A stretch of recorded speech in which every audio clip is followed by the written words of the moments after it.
അയ്യ വണക്കം.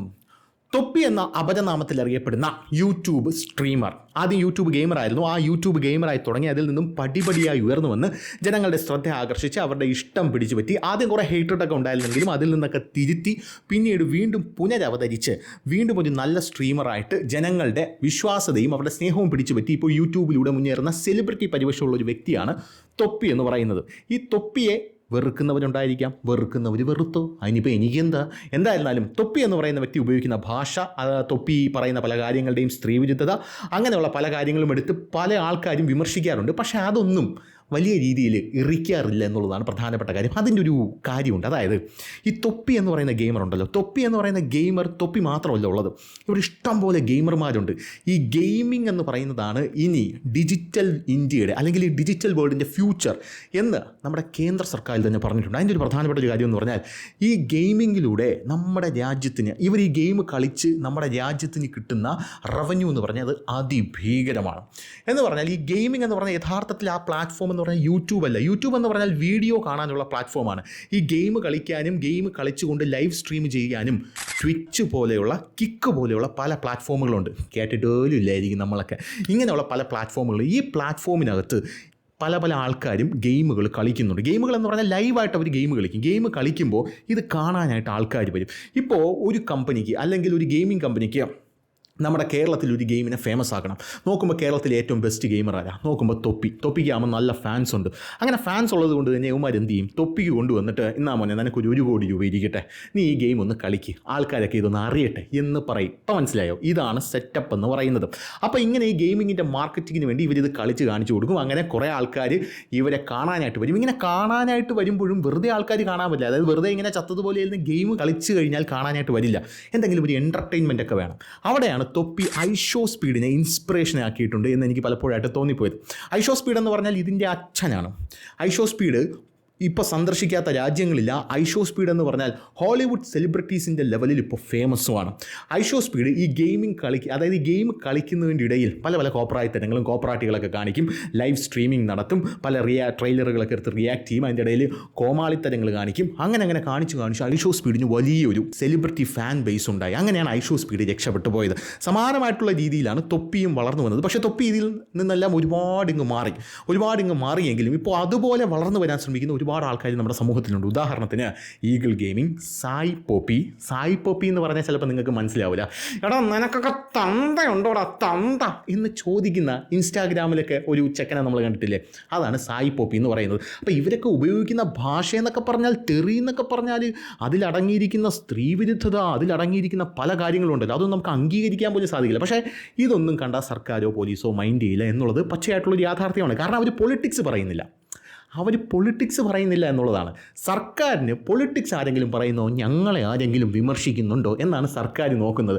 അല്ലാതെ നീയൊക്കെ എന്ത് വേണമെങ്കിലും ചെയ്തു, നമുക്കിതൊന്നും ഒരു വിഷയമേ അല്ല എന്നുള്ള രീതിയിലാണ് സർക്കാർ ഇരിക്കുന്നത് എന്നുള്ളത് വേറൊരു കാര്യം. അപ്പോൾ നമുക്ക് തൊപ്പിയിലേക്ക് തിരിച്ചു വരാം. തൊപ്പി എന്ന് പറയുന്ന ഈ വ്യക്തി എല്ലാ ദിവസവും രാത്രി ഈ യൂട്യൂബിൽ ലൈവ് ഇടാറുണ്ട്. ഈ ലൈവ് കാണാൻ ഒരുപാട് ആൾക്കാർ വരുന്നുണ്ട്. 50K 60K ഒക്കെയാണ്. അതായത് 60,000 പേരൊക്കെയാണ് ഒറ്റയടിക്ക് ലൈവ് കാണാൻ വരുന്നത്. ആ ലൈവ് ഇടുമ്പോൾ തൊപ്പിയോട് ഒരുത്തൻ ചോദിച്ചു ഈ ഫലസ്തീനെ പറ്റിയുള്ള ഒരു അഭിപ്രായം പറയണമെന്ന്. അപ്പോൾ തൊപ്പി ബ്ലണ്ടായിട്ട് പറഞ്ഞു, അങ്ങനെ ഫലസ്തീനെ പറ്റി അഭിപ്രായം പറയാൻ എനിക്ക് ഇതിൽ താല്പര്യമില്ല, ഇതിനകത്ത് ഞാൻ രാഷ്ട്രീയം പറയാൻ താല്പര്യമില്ലാത്തത് കൊണ്ട് തന്നെ ഞാൻ എന്ത് ചെയ്യുന്നു, ഞാൻ ഫലസ്തീന് കൊടുക്കേണ്ടതൊക്കെ കൊടുക്കുന്നുണ്ട്. അത് നിങ്ങളുടെ മുമ്പിൽ വിളിച്ച് പറയേണ്ട കാര്യമില്ലല്ലോ, അത് കൊടുക്കുന്നുണ്ട്. ഞാനിത് രാഷ്ട്രീയം പറയാനായിട്ട് ആഗ്രഹിക്കുന്നില്ല. പിന്നെ തൊപ്പി പറഞ്ഞൊരു വാക്കുണ്ട്, അതായത് എനിക്ക് ഫലസ്തീനെ സപ്പോർട്ട് ചെയ്യുന്ന ആൾക്കാർ മാത്രമല്ല ഉള്ളത്, ഇസ്രായേലിനെ സപ്പോർട്ട് ചെയ്യുന്ന ഒരുപാട് ആൾക്കാർ എൻ്റെ ഫാൻസ് ആയിട്ടുണ്ട്. അപ്പോൾ ഞാനിവിടെ രാഷ്ട്രീയം പറയുന്നത് ശരിയല്ല എന്ന് വളരെ കൃത്യമായിട്ടുള്ള ആൻസറാണ് തൊപ്പി പറഞ്ഞത്. അത് തൊപ്പി പറഞ്ഞു വച്ചതിന് ശേഷം ഇവിടെയുള്ള സുഡാപ്പികൾ കലിപൂണ്ട് ചാടി എഴുന്നേറ്റു. ആഹാ, ഇസ്രായേൽ ഫാൻസോ, അങ്ങനെ ഒരു ടീമൊക്കെ ഇവിടെ ഉണ്ടോ? അതൊന്നും പാടില്ല, ഫലസ്തീൻ മാത്രം, നെഞ്ചിൽ പോലും ഫലസ്തീനായിരിക്കണം എന്നുള്ള നിലപാടുണ്ടല്ലോ. പറയുമ്പോൾ ജനാധിപത്യ രാജ്യം എന്നൊക്കെയാണ് അവന്മാർ പറയുന്നത്. അതായത് അവന്മാർ പറയുന്നത് ജനാധിപത്യ രാജ്യം. പക്ഷേ നമ്മൾ അവരുടെ നിലപാടിനോട് ചേർന്ന് നിൽക്കണം. അതായത് അവർ പറയുന്ന കാര്യങ്ങൾ ശരിയാണ്, അവർ പറയുന്ന പല പല പൊളിറ്റിക്കൽ നെറേറ്റീവ്സ് ശരിയാണ്, അവർ പറയുന്ന അവരുടെ മതപരമായിട്ടുള്ള കാര്യങ്ങൾ, അതായത് ഈ മതമൗലികവാദികൾ ചില കാര്യങ്ങൾ പറയൂലേ, പച്ചയ്ക്ക് പറഞ്ഞാൽ ഈ തീവ്രവാദ സ്വഭാവമുള്ള ആൾക്കാർ ഇത് ചെയ്തില്ലെങ്കിൽ തലവെട്ടിക്കളയും എന്ന് പറയുമ്പോൾ ചെയ്യാന്ന് നമ്മുടെ യോദ്ധയിലെ ജഗതി പറയുന്നത് പോലെ നമ്മൾ പറഞ്ഞു കൊടുക്കണം. നമ്മൾ അതെന്തിനാണ് ഞാൻ അങ്ങനെ ചെയ്യേണ്ടത്, ഇതൊരു ജനാധിപത്യ രാജ്യമല്ലേ എന്ന് ചോദിച്ചു കഴിഞ്ഞാൽ തീർന്നു. എന്ന് ചോദിച്ചു കഴിഞ്ഞാൽ പിന്നെ ഇവിടെ നിയമ സംവിധാനം ഉള്ളത് കൊണ്ട് വെട്ടിക്കൊല്ലാനൊന്നും വരത്തില്ല. നിയമ സംവിധാനം ഉള്ളത് കൊണ്ട് മനുഷ്യവിരുദ്ധത പറയരുത്, നിനക്കൊന്നും നിലപാടില്ല. എടാ, കുട്ടികൾ മേരിച്ച് വീഴുകയാണ് ഗാസയിൽ. നീ ഗാസയെ സപ്പോർട്ട് ചെയ്യാൻ നീ ആരെ സപ്പോർട്ട് ചെയ്യുക എന്നുള്ളൊരു പ്രഷറുണ്ടല്ലോ. ആ പ്രഷർ ഇവന്മാരിങ്ങനെ തരും. അത് സോഷ്യൽ മീഡിയയിലൂടെയും തരും, അത് വേറെ പല വഴി കൂടി ആ പ്രഷർ ഇങ്ങനെ തന്നുകൊണ്ടേയിരിക്കും എന്നുള്ളതാണ് നമുക്ക് മനസ്സിലാക്കാൻ സാധിക്കുന്ന ഒരു കാര്യം എന്ന് പറയുന്നത്. ഫോർ എക്സാമ്പിൾ, ഞാൻ എൻ്റെ ജീവിതത്തിൽ നിന്ന് തന്നെ ഒരു സാധനം ചീന്തി എടുത്ത് പറഞ്ഞു തരാം. അതായത് പൗരത്വ ഭേദഗതി നിയമ പ്രതിഷേധം നടക്കുന്ന ഒരു സമയം, ഞാൻ ആ സമയത്ത് വേറൊരു സ്ഥാപനത്തിൽ വർക്ക് ചെയ്യുമായിരുന്നു. ആ സ്ഥാപനത്തിൽ അവിടെ എന്നെ കാണുമ്പോൾ ചിരിച്ച് കാണിക്കുന്ന കുറച്ച് ചെക്കന്മാരുണ്ടായിരുന്നു. ചേട്ടാ സുഖമാണ്, അയ്യോ അയ്യോ. അപ്പോൾ ഞാൻ വിചാരിക്കും എന്ത് നല്ല ചെക്കൻ, ഇവനെപ്പോലുള്ള ചെക്കനെയൊക്കെയാണല്ലോ നമ്മുടെ ഓഫീസിലുള്ള, അമ്പോ ഭയങ്കര കിടുക്കാച്ചി എന്നൊക്കെ പറഞ്ഞ് ഇങ്ങനെ ഇരിക്കും. അങ്ങനെ പൗരത്വ ഭേദഗതി നിയമം വന്നപ്പോൾ ഈ പൗരത്വ ഭേദഗതി നിയമത്തിനെ സ്വാഭാവികമായിട്ടും അത് എന്താണ് തെറ്റ് എന്നുള്ളത് തെളിവ് സഹിതം നമ്മൾ തുറന്നു കാണിക്കും. അങ്ങനെയുള്ള വീഡിയോസാണ് ഞാൻ പോസ്റ്റ് ചെയ്തുകൊണ്ടിരുന്നത്, വീഡിയോസാണ് ഞാൻ ചെയ്തുകൊണ്ടിരുന്നത്, അങ്ങനെയുള്ള കണ്ടൻറ്റാണ് ഞാൻ ക്രിയേറ്റ് ചെയ്തുകൊണ്ടിരുന്നത്. അപ്പോൾ ഒരു ദിവസം എൻ്റെ ചീഫ് എഡിറ്റർ എന്നെ പുള്ളിയുടെ ക്യാബിനിലേക്ക് വിളിച്ചിട്ട് പുള്ളി ഇങ്ങനെ ഒരു കത്തെടുത്തിട്ടു. ഇതെന്താണെന്നറിയാമോ? ഞാൻ പറഞ്ഞില്ല സാർ, എനിക്കറിയില്ല. ഇത് ഇവിടെ നിന്നും 2-3 പേർ രാജിവെച്ച് പോകാൻ ഇട്ടിരിക്കുന്ന കത്താണ്. അപ്പോൾ ഞാൻ പറഞ്ഞു എന്താണ് കാര്യം? ഒന്നെങ്കിൽ ധനുഷ് ഇവിടെ നിന്ന് പോകണം, അല്ലെങ്കിൽ അവരിവിടെ നിന്ന് പോകും. ഞാൻ പറഞ്ഞു എന്താണ് കാര്യം? ഈ പൗരത്വ ഭേദഗതി നിയമത്തിനെ നമ്മൾ അനുകൂലിക്കുന്നുണ്ടല്ലോ, അങ്ങനെയാണല്ലോ നിങ്ങൾ വീഡിയോസൊക്കെ ഇടുന്നത്. അതിനി വേണ്ട, കാരണം അങ്ങനെ അനുകൂലിച്ച് കഴിഞ്ഞാൽ അത് അവർക്കിഷ്ടമല്ല. ഞാൻ പറഞ്ഞു അവർക്കിഷ്ടമല്ലെങ്കിൽ ഞാൻ അനുകൂലിക്കാൻ പാടില്ല. കൊള്ളാം, ജനാധിപത്യ രാജ്യം അടിപൊളി എന്നാണ് ഞാൻ ആ സമയത്ത് പറഞ്ഞത്. പക്ഷേ ആ സമയത്ത് എൻ്റെ ചീഫ് എഡിറ്റർ എൻ്റെ കൂടെ നിന്നു. മറ്റവൻ കളഞ്ഞിട്ട് പോയെന്നാണ് എനിക്ക് തോന്നുന്നത്. പിന്നെ ഞാൻ അതിനെപ്പറ്റി അന്വേഷിക്കാൻ നിന്നില്ല. അതാണ് ഈ സോഷ്യൽ പ്രഷർ എന്ന് പറയുന്നത്. ഇങ്ങനൊരു പ്രഷർ ഇങ്ങനെ തരും. ആ പ്രഷർ തൊപ്പിക്കും അവിടെ കിട്ടിയിട്ടുണ്ട്.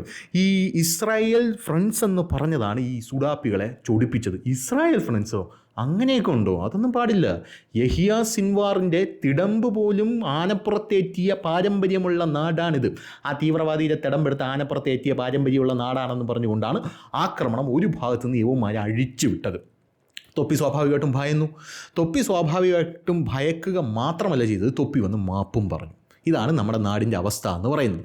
തൊപ്പി ഒന്ന് മാപ്പ് പറഞ്ഞാൽ തൊപ്പിയെ കുറ്റം പറഞ്ഞിട്ട് കാര്യമില്ല. അതായത് ഹമാസിൻ്റെ മിസൈൽ അയച്ചപ്പോൾ അതിൻ്റെ ചീള് പൊട്ടിത്തെറിച്ച് മരിച്ച സൗമ്യ എന്ന് പറയുന്ന ആ ഒരു നേഴ്സ്, മലയാളിയാണ്, ഇസ്രായേലിൽ ജോലി ചെയ്തുകൊണ്ടിരുന്നതാണ്. അവർക്കൊരു ആദരാഞ്ജലി അർപ്പിക്കാൻ നമ്മുടെ രാഷ്ട്രീയ നേതാക്കൾക്ക് പോലും പറ്റിയിട്ടില്ല ഈ നാട്ടിൽ. അപ്പോൾ ആ ഒരു സാഹചര്യത്തിൽ തൊപ്പി എന്നൊക്കെ പറയുന്ന വ്യക്തിയെ ഈസി ആയിട്ട് ഒരു പൂച്ചക്കുഞ്ഞിനെ പ്രഷർ ചെയ്യുന്നത് പോലെ പ്രഷർ ചെയ്ത് മാപ്പ് കുറയ്ക്കാനൊക്കെ ഇവരെ കൊണ്ട് സാധിക്കും എന്നുള്ളതാണ്. സുഡാപ്പി ചാനൽ വന്നു. സുഡാപ്പി ചാനലൊക്കെ ജനാധിപത്യം, മതേതരത്വം, അയ്യോ എനിക്ക് വയ്യേ, എൻ്റെ നെഞ്ച് തകരുന്നേ, കുട്ടികൾ മരിച്ചു വീഴുന്നു, സ്ത്രീകൾ ഓടുന്നു, ഗർഭിണികൾ ഉരുണ്ട് വീഴുന്നു എന്നൊക്കെ പറഞ്ഞുകൊണ്ട് രംഗത്തെത്തിയ ഒരു കാഴ്ച നമുക്ക് കാണാനായിട്ട് സാധിക്കുന്നുണ്ടായിരുന്നു. പോരാത്തതിന് അവരുടെ ആശയത്തോട് നമ്മൾ ചേർന്ന് നിൽക്കില്ല എന്നുള്ളതാണ് നമ്മൾ ചെയ്ത ഏറ്റവും വലിയ അപരാധം എന്ന് പറയുന്നത്. അവരുടെ ആശയത്തോട് ചേർന്ന് നിന്നില്ലെങ്കിൽ നമ്മൾ മനുഷ്യത്വ വിരുദ്ധരായി പോകും എന്നുള്ളതാണ്. അവരുടെ ആശയത്തോട് ചേർന്ന് നിന്നില്ലെങ്കിൽ നമ്മൾ നിലപാടില്ലാത്തവരായി പോകും എന്നുള്ളതാണ്. സ്വാഭാവികമായിട്ടും നമുക്കും തോന്നുന്നു അങ്ങനെയാണോ, നിലപാടില്ലാത്തൊരുത്തനാണോ ഞാൻ എന്നൊക്കെ ചില ആൾക്കാർക്ക് തോന്നിപ്പോവും. അപ്പോൾ അങ്ങനെയുള്ളൊരു നെറേറ്റീവും അങ്ങനെയുള്ളൊരു സംഭവം ബിൽഡ് ചെയ്ത് വരികയാണ് ഈ ഒരു സെറ്റപ്പ്. അതായത് സുഡാപ്പികളുടെ ഒരു ലക്ഷ്യം എന്ന് പറയുന്നത് എന്തായിരുന്നാലും സ്ത്രീകൾ, കുട്ടികൾ, ഗർഭിണികൾ എന്ന് പറഞ്ഞ് തൊപ്പി ആക്രമിച്ചപ്പോൾ തൊപ്പി വന്ന് പറഞ്ഞത് കുട്ടികളെ കൊല്ലുന്ന ഒരു രാജ്യത്തെ ഞാൻ എങ്ങനെയാണ് അനുകൂലിക്കുന്നത്? തൊപ്പി ഭയന്നുപോയി. ഞാൻ എങ്ങനെ അനുകൂലിക്കും കുട്ടികളെ കൊല്ലുന്ന ഒരു രാജ്യം? അതുകൊണ്ട് ഞാൻ ഇപ്പോഴും പറയുകയാണ്, കുട്ടികളെ കൊല്ലും, ഞാൻ ഫലസ്തീൻ്റെ ഒപ്പം തന്നെയാണ്, ഫലസ്തീൻ്റെ ഒപ്പമാണ്, അമ്മച്ചിയാണ് എന്നെ ഇത് സത്യമോ സത്യമോ സത്യമോ എന്ന് പറഞ്ഞിട്ട് ഈ സുഡാപ്പികളുടെ എല്ലാം കയ്യും പിടിച്ച് ഞാൻ ഉയിരെണ്ണനിക്ക്, ഞാൻ ഉടലെണ്ണനിക്ക്, ഞാൻ ഫലസ്തീൻ്റെ ഒപ്പം, ഇനി ഞാൻ ഇസ്രായേൽ ഫ്രണ്ട്സിൻ്റെ കൂടെ കൂട്ടുകൂടില്ല, ഇനി ഞാൻ ഇസ്രായേൽ ഫ്രണ്ട്സിൻ്റെ കൂടെ ചായ കുടിക്കാൻ പോകില്ല, അങ്ങനെ പോയി കഴിഞ്ഞാൽ സാവിയെ അണ്ണൻ കയ്യാലെ കത്തിക്കറേ എന്ന് പറഞ്ഞ് സത്യമോ ഇട്ട് തൊപ്പിയാണെങ്കിൽ തൊപ്പിയിലെ അണ്ണാക്കിലും ഒരു കർപ്പൂരിട്ട് കത്തിച്ചു. ഇതാണ് സെറ്റപ്പ്, ഇതാണ് നടന്ന സംഭവം എന്ന് പറയുന്നത്. ഇനി എനിക്ക് കുറച്ച് കാര്യങ്ങൾ പറയാനുണ്ട്. ഈ കുട്ടികളെ കൊല്ലുന്ന ടീംസ്, അതാണല്ലോ ഇവരുടെ ഒരു തുറുപ്പ് ചീട്ടെന്ന് പറയുന്നത്, കുട്ടികളെ കൊല്ലുന്ന ടീംസ്. ഈ കുട്ടികളെ കൊല്ലുന്ന ടീംസ് ആയതുകൊണ്ടാണ് ഇവരെല്ലാം എന്ത് ചെയ്യുന്നത്, ഇസ്രായേലിനെ എതിർക്കുന്നത്. കുട്ടികളെ കൊല്ലുകയാണ്. വേറെ സ്ഥലത്തുള്ളതാരും കുട്ടികളല്ല കേട്ടോ. ഗസയിലുള്ളത് മാത്രമാണ് കുട്ടികളായിട്ട് ഞങ്ങൾ അംഗീകരിച്ച അംഗീകൃതമായിട്ടുള്ള കുട്ടികളെന്ന് പറയുന്നത്. അല്ലാത്തവരൊന്നും നമുക്ക് കുട്ടികളും കാര്യങ്ങളൊന്നുമില്ല. ഗസയിലുള്ള കുട്ടികൾ, ഗസയിൽ ഇപ്പോൾ ഇസ്രായേൽ ഏകദേശം ഒരു 30,000 കുട്ടികളെങ്കിലും കൊന്നു കാണും. അപ്പോൾ അങ്ങനെ ഒരു സെറ്റപ്പിലൂടെയാണ് ഈ കാര്യങ്ങൾ കടന്നു പോകുന്നത്.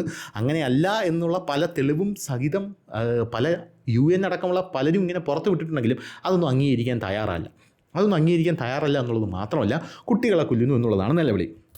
കഴിഞ്ഞ ദിവസം അതായത് നമ്മുടെ ആഷിഖ് അബു അടക്കം പങ്കെടുത്ത ഒരു സെറ്റപ്പുണ്ട്, ദ നെയിംസ് ഓഫ് ഗാസ എന്ന് പറഞ്ഞാൽ അവിടെ മരണപ്പെട്ട കുട്ടികളുടെ പേര് വായിക്കുന്നു. ആഷിഖ് അബുവും പിന്നെ കുറേ കിടിപിടി ചലച്ചിത്ര പ്രവർത്തകരൊക്കെ അതിനകത്ത് പങ്കെടുത്തിട്ടുണ്ടായിരുന്നു. അപ്പോൾ ഞാനിങ്ങനെ നോക്കി, കുറേ കാലമായിട്ട് ഇവർ പറയുന്നു കുട്ടികളെ കൊല്ലുന്നു.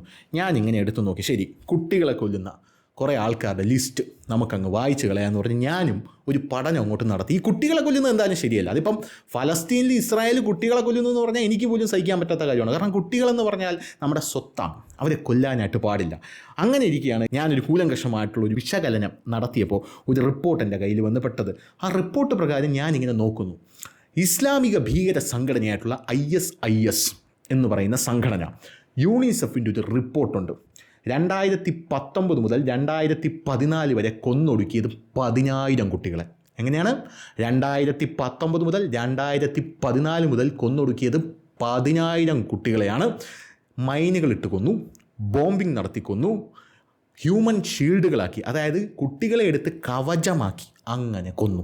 അങ്ങനെ ഏകദേശം 10,000 കുട്ടികളെയാണ് കൊന്നത്. സിറിയയിലും ഇറാഖിലുമാണ് ഇവരെ കൊന്നൊടുക്കിയത്. മൊസൂളിൽ 2016 മുതൽ 2017 വരെ 1000-ലധികം കുട്ടികളെ കൊന്നു. പേരുകൾ അറിയാമോ നിനക്ക്? സുഡാപ്പി നിൻ്റെ അടുത്താണ്, പേരറിഞ്ഞൂടല്ലേ? സാരമില്ല, ഗസയിലല്ലല്ലോ, അതുകൊണ്ട് കുഴപ്പമില്ല. ജനാധിപത്യം എന്തായാലും തകർക്കണ്ട കേട്ടോ. ജനാധിപത്യം അങ്ങനെ തന്നെ ഇരുന്നോട്ടെ. ജനാധിപത്യം തകർന്നു പോകുമല്ലോ ഇതൊക്കെ പറഞ്ഞു കഴിഞ്ഞാൽ. എന്തായിരുന്നാലും സിറിയയിലെ റക്ക നഗരം ISISൻ്റെ ക്യാപിറ്റലും. ഈ ISISൻ്റെ ക്യാപിറ്റൽ 2017 എയർഫോഴ്സ് എന്ന സംഘടനയുടെ കണക്ക് പ്രകാരം 3000 ആൾക്കാരാണ് കൊല്ലപ്പെട്ടത്. ഇതിൽ 1000-കണക്കിന് കുട്ടികളും ഉണ്ടായിരുന്നു. പേരൊന്നും ആർക്കും അറിയില്ല.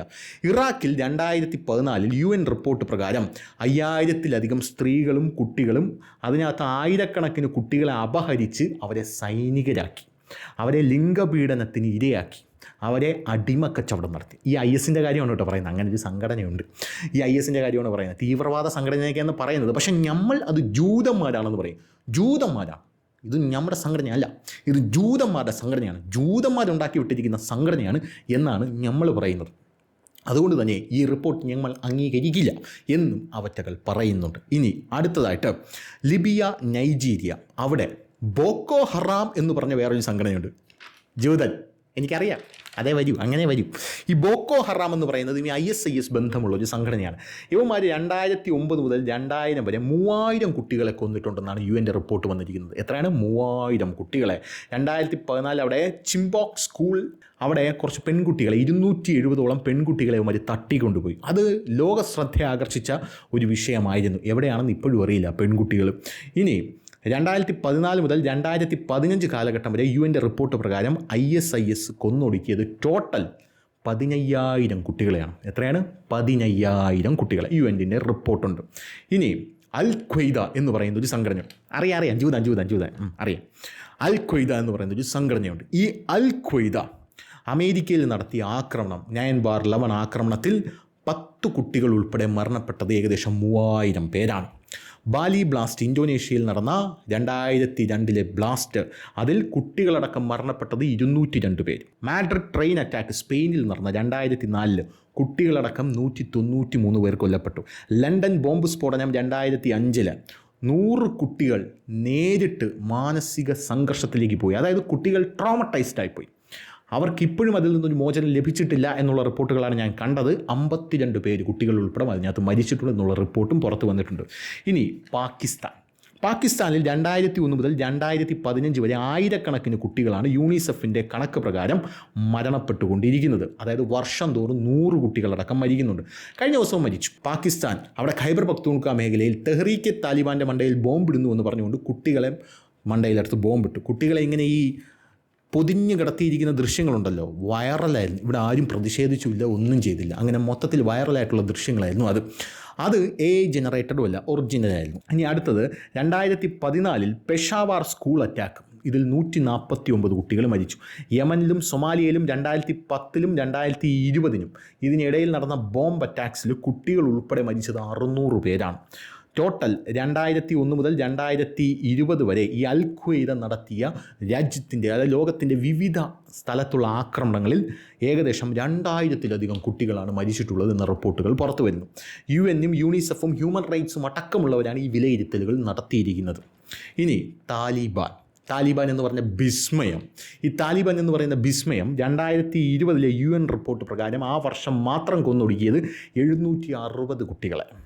1859 കുട്ടികൾ ഇവന്മാർ കാരണം അംഗവൈകല്യം സംഭവിച്ചു, അല്ലെങ്കിൽ വികലാംഗരായി.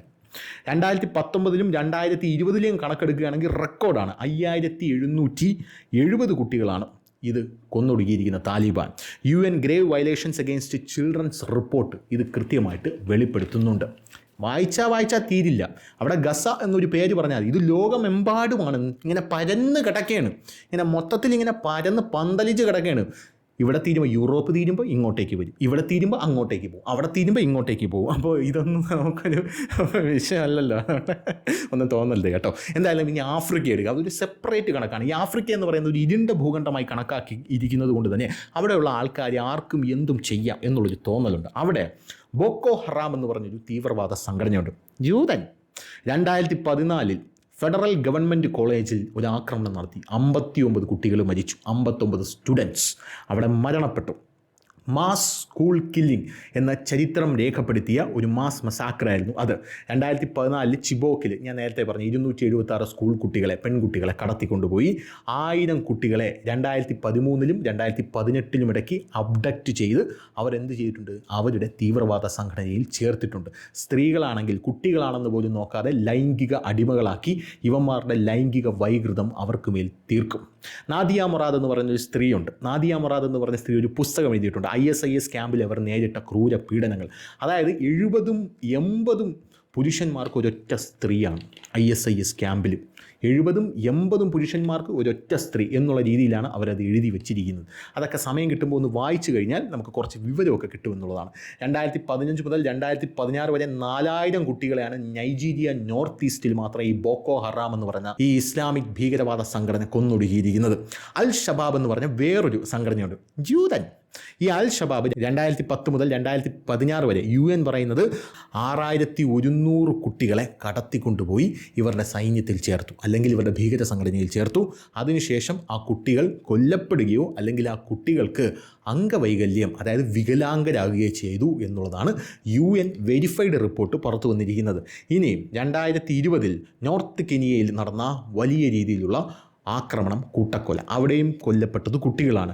ADF എന്ന് പറയുന്ന അലൈഡ് ഡെമോക്രാറ്റിക് ഫോഴ്സസ് എന്ന് പറയുന്ന വേറൊരു സംഘടന. ഈ ഭീകര സംഘടന ഉഗാണ്ട സ്കൂൾ മസാക്കർ 2023-ൽ 40 കുട്ടികളെ ചുട്ടുകൊന്ന സ്കൂൾ മസാക്കർ ഉണ്ടാക്കിയ സംഘടനയാണ്.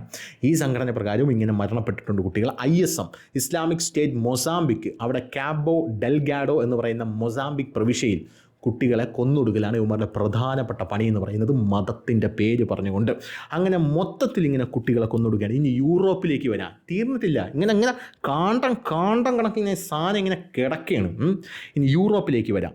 മാഞ്ചസ്റ്റർ അറീന ബോംബിംഗ് UK-ൽ നടന്ന 2017 മെയ് 22 സംഘടന ISS പിന്തുണയുള്ള സൽമാൻ അബീദി എന്ന് പറയുന്ന സംഘടന അറിയാന ഗ്രാൻഡയുടെ, അതായത് അറിയാന ഗ്രാൻഡി എന്ന് പറഞ്ഞൊരു പോപ്പ് സ്റ്റാർ ഉണ്ട്, അവരുടെ കൺസേർട്ടിൻ്റെ ഇടയിൽ നടത്തിയ ആക്രമണമാണ്, അവരുടെ ഗാനമേളയ്ക്ക് നടത്തിയ ആക്രമണമാണ്. കുട്ടികളും കൗമാരക്കാരുമായിരുന്നു അവിടെ കൂടുതൽ പങ്കെടുത്തിരുന്നത്. അപ്പോൾ പറയേണ്ട ആവശ്യമില്ലല്ലോ ആരാണ് മരണപ്പെട്ടിരിക്കുന്നതെന്ന്. 22 പേര് മരണപ്പെട്ടു. ഇതിൽ 8 വയസ്സ് മുതൽ 17 വയസ്സുള്ള കുട്ടികൾ ഉൾപ്പെടുന്നു എന്നുള്ള റിപ്പോർട്ടുകൾ പുറത്തു വന്നിട്ടുണ്ട്. 8 വയസ്സുകാരി സഫി റോസ് ഏറ്റവും പ്രായം കുറഞ്ഞ അവിടെ കൊല്ലപ്പെട്ട ഏരിയയായി. ഇനി നീഷെ ട്രക്ക് അറ്റാക്ക് ഫ്രാൻസിൽ നടന്ന 2016 ജൂലൈ 14 ISS ബന്ധം ആരോപണം. മുഹമ്മദ് ലഹൗജൽ ബൗഹൽ എന്ന് പറയുന്ന ആ ഒരു സംഘടനയാണ് അവിടെ ആക്രമണം നടത്തിയത്. അവിടെ ഡേ ആഘോഷം കാണുന്ന ജനക്കൂട്ടം, ആ ഡേ ആഘോഷം കാണുന്ന ജനക്കൂട്ടത്തിൻ്റെ ഇടയിലേക്ക് ട്രക്ക് ഇടിച്ചു കയറ്റി. 10-ലധികം കുട്ടികൾ കൊല്ലപ്പെട്ടു, 50-ലധികം കുട്ടികൾക്ക് പരിക്കേറ്റു.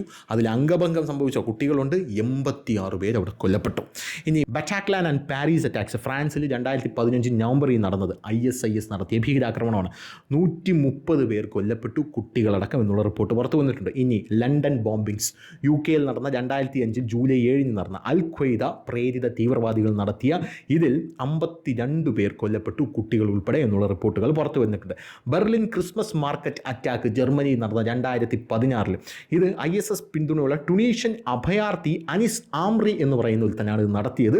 12 പേര് കുട്ടികൾ ഉൾപ്പെടെ മരണപ്പെട്ടിട്ടുണ്ട് എന്ന റിപ്പോർട്ടുകളാണ് ഇതിനോടൊപ്പം ചേർന്ന് പുറത്തു വരുന്നത്.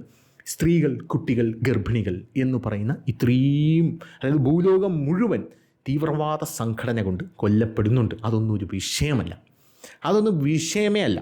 വിഷയമെന്ന് പറയുന്നത് ഗസ, ഫലസ്തീൻ, ഇതാണ് നമ്മുടെ വിഷയമെന്ന് പറയുന്നത്. ലാസ്റ്റ് ബട്ട് നോട്ട് ലീസ്റ്റ്, ഗാസയിലും ഫലസ്തീനിലും കുട്ടികൾ കൊല്ലപ്പെടുന്നുണ്ട്, ഇസ്രായേൽ അവിടെ കൊല്ലുന്നുണ്ട് എന്നിവർ പറയുമ്പോൾ ഇവർ കൃത്യമായി അജണ്ട സെറ്റ് ചെയ്തുകൊണ്ട് ഒരു നെറേറ്റീവ് എടുത്ത് മുന്നിലേക്ക് വയ്ക്കുകയാണ്. ആ നെറേറ്റീവിൽ ചെന്ന് വീഴാൻ കേരളീയ സമൂഹത്തിന് എന്തായിരുന്നാലും മനസ്സില്ല. അരിയും പിണ്ണാക്കും തിരിച്ചറിയാനുള്ള കഴിവ് ഇന്ന് കേരള സമൂഹത്തിനുണ്ട്. ഈ വിരൽത്തുമ്പിലാണ് സോഷ്യൽ മീഡിയ ഇരിക്കുന്നത് എന്നുള്ളത് വേറൊരു കാര്യം. ഈ ലോകം തന്നെ നമുക്കൊരു ക്ലിക്കിൽ നമ്മുടെ വിരൽത്തുമ്പിൽ കിട്ടും എന്നിരിക്കുന്ന ഈ സാഹചര്യത്തിൽ ഇവിടെയുള്ള മണ്ടയുള്ള ആൾക്കാർ കൃത്യമായിട്ട് വിലയിരുത്തി മനസ്സിലാക്കുന്നുണ്ട് എന്താണ് സത്യം, എന്താണ് മിഥ്യ എന്ന്. പിന്നെ നീയൊക്കെ ഇങ്ങനെയൊക്കെ കാണിക്കണം ഇവിടെ കിടന്ന്. യഹിയ സിൻവാറിൻ്റെ തിടമ്പ് അവിടെ എടുത്ത് വെക്കണം, മറ്റേ അവൻ്റെ തിടമ്പ് എടുത്ത് മൂട്ടി തിരിവണം, ഇങ്ങനെയൊക്കെ ഇവിടെ കിടന്ന് ചെയ്യണം.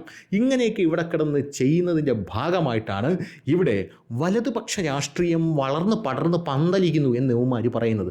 2014 ശേഷം ഭയങ്കര പോളറൈസേഷനാണ് ഇവിടെ നടന്നിരിക്കുന്നത്. അപ്പോൾ അതിനു മുമ്പ് സുഖമായിരുന്നു. കണ്ടില്ലേ, താജിൽ ആക്രമണം നടന്നു, അഫ്സൽ ഗുരു വന്ന് ബോംബ് വെച്ചിട്ട് പോയി, അത് പാർലമെൻറ്റിൽ തന്നെ വെച്ചു, അതിൻ്റെ മൂട്ടി തന്നെ കൊണ്ട് വെച്ചിട്ട് പോയി, അങ്ങനത്തെ സെറ്റപ്പൊക്കെ ഉണ്ടായിരുന്നു. അങ്ങനെ ഒരുപാട് കാര്യങ്ങൾ. പിന്നെ ഈ ബോംബെ ബ്ലാസ്റ്റ്, അവിടെ ബ്ലാസ്റ്റ്, ഇവിടെ ബ്ലാസ്റ്റ് എന്നൊക്കെ പറഞ്ഞാൽ ഭയങ്കര സുഖമായിരുന്നു. പക്ഷേ 2014 ശേഷം ഭയങ്കര പോളറൈസേഷനാണ് എന്നാണ് സുഡാപ്പി ചാനൽ ഇതിനെ വിശേഷിപ്പിച്ചു കൊണ്ടിരിക്കുന്നത്. അപ്പോൾ ഇങ്ങനെയുള്ള കാര്യങ്ങളൊക്കെ എടുത്ത് മുന്നിലേക്ക് വയ്ക്കുമ്പോൾ ഇങ്ങനെയുള്ള കാര്യങ്ങളൊക്കെ തിരിച്ചങ്ങോട്ട് പറയേണ്ടി വരും. അങ്ങനെയുള്ള കാര്യങ്ങൾ പറയുമ്പോൾ യഥാർത്ഥത്തിൽ ജനാധിപത്യം, മതേതരത്വം, സോളിഡാരിറ്റി, ഇൻഡിപെൻഡൻസ് എന്നൊക്കെ പറഞ്ഞ് പ്രതിരോധിക്കാതെ go get a life bro എന്ന് മാത്രമേ പറയാനുള്ളൂ. നന്നാവുമെന്ന് ഒരു പ്രതീക്ഷയില്ല, എങ്കിലും വെറുതെ പറഞ്ഞതേ ഉള്ളൂ. അപ്പോൾ ശരി.